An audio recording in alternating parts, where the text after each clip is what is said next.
Yes, sir, YouTube, Joe Buddy Racing, Monte Carlo World. Hey, gotta do some tricks to the SS.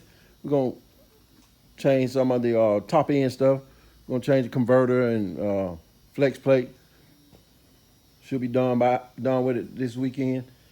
The TA, we put body bushings in it, and we're waiting on. We're gonna do the brake stuff. We did the body bushing, so we're gonna try to have it ready by this weekend. But right now, finishing up the Monte Carlo.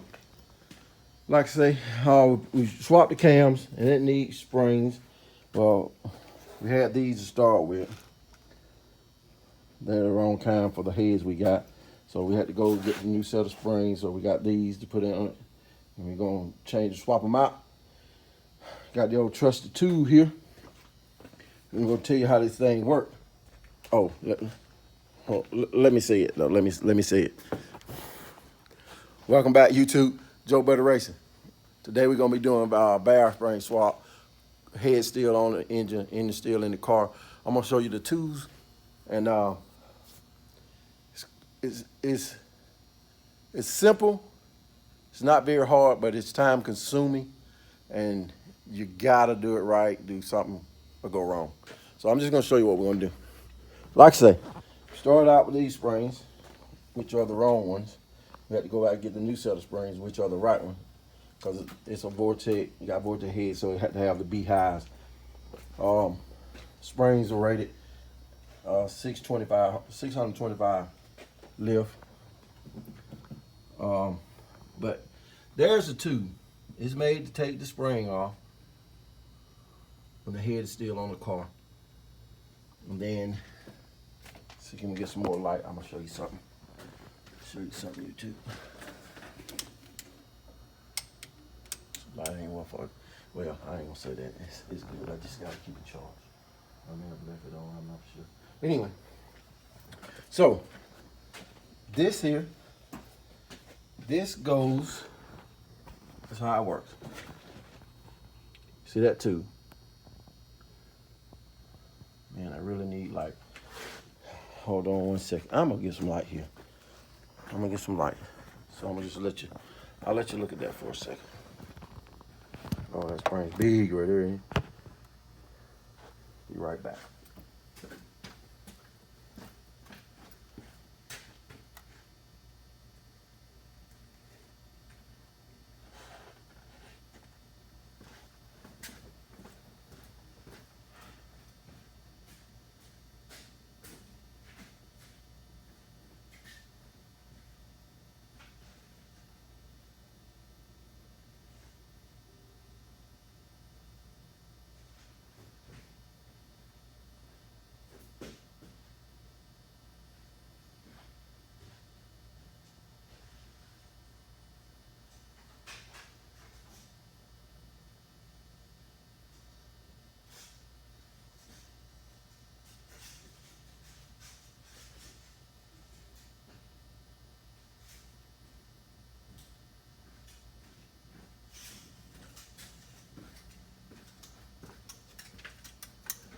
Okay, so I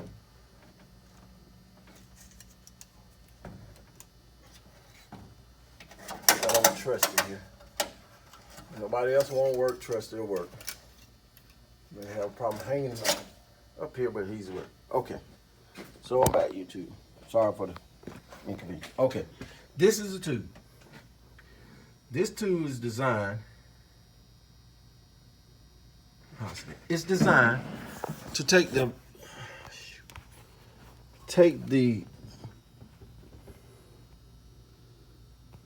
spring off, but the spring still on the car.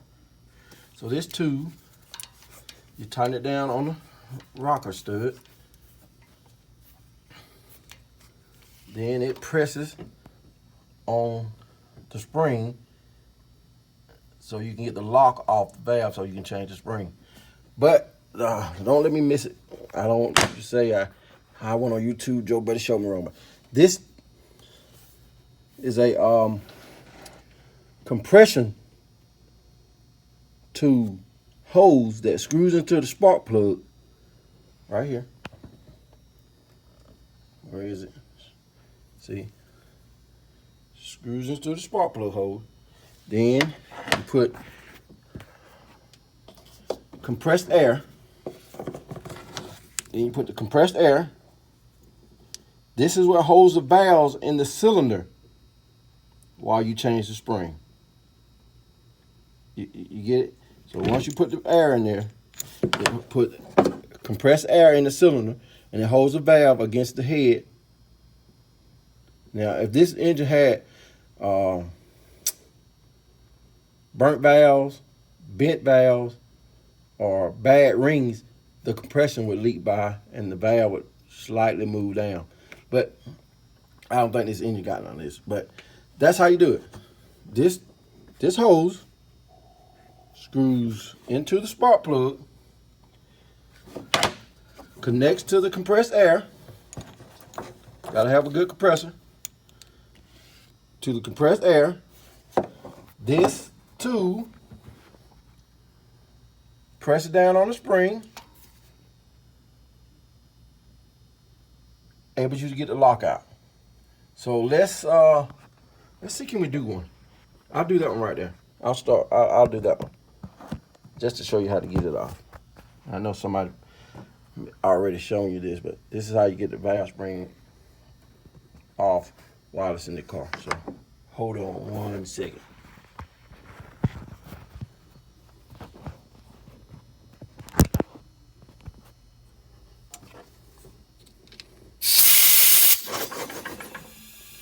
Okay, so when I connect the compressed air to the engine, the rings are great because it turned the engine to where the air pressure is holding the valve up.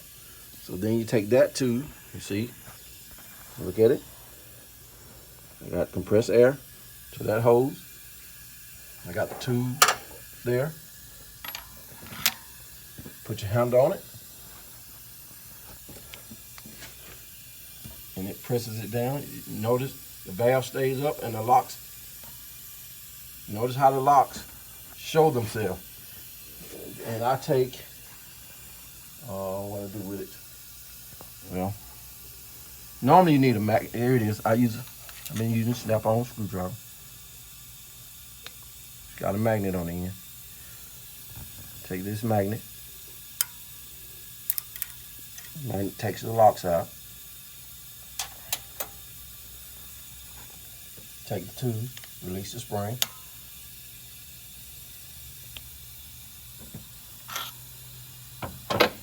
Pull it up.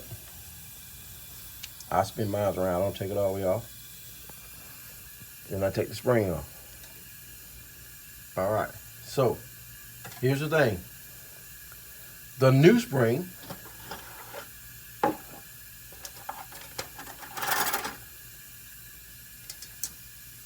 set the new spring there. Got to put the retainer back on it.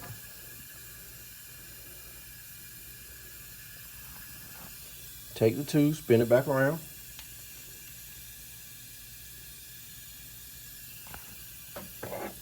Put the handle back. Press it down. Kind of got it. I always lock mine all the way down because it's going to be on a little. All right, let's see. Then, can you see it? Yeah, you can see it. Take the locks. Put the locks back in the slots. You have to put the locks in the right place because they got grooves that locks them together. Then you ease the tool up over, and then the retainer comes up and locks the spring in place. And that's how you put a valve spring on with the head on. Now I just started right there. You don't have to start right. I just started right there. But that's just the way you do it. Well, that's the way I do it. Then I take the trusted hammer, just to be safe. Make sure your locks are right. And I tap it. That way I know the locks are in there, and hopefully, God, when we turn it up, it don't drop a valve. Because trust me, soon as I get it done, get the cam broke in, I'm gonna turn this thing up. Yep. So that's how you do a valve spring. So you can't just say Joe better taught you. That'll be fine. All right, you two, gonna take a break. Then we're gonna come back and show you how to adjust the valve when we put the rocker on the back. All right.